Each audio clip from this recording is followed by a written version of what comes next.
This how-to video is going to be on how do you find the system key and the product key, and even like the name of your system.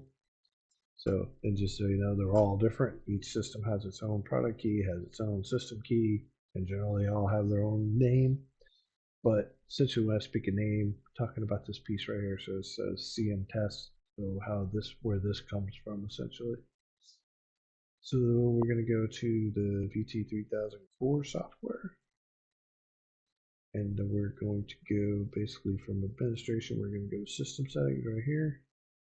So we can do that over here with the icons, system settings, and we're basically interested in this global.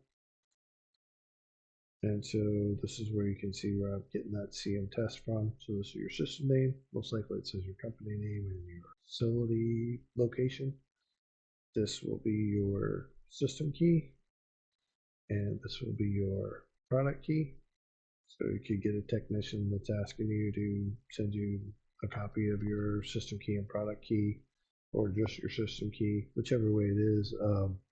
You can just copy and paste this into an email, or you can take a screenshot of it and send that to them in the email. Just as long as they have this data to generally they're generating a new key for you or something.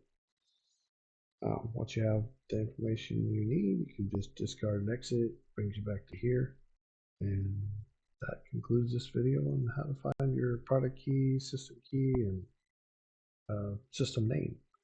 Look forward to talking to you again.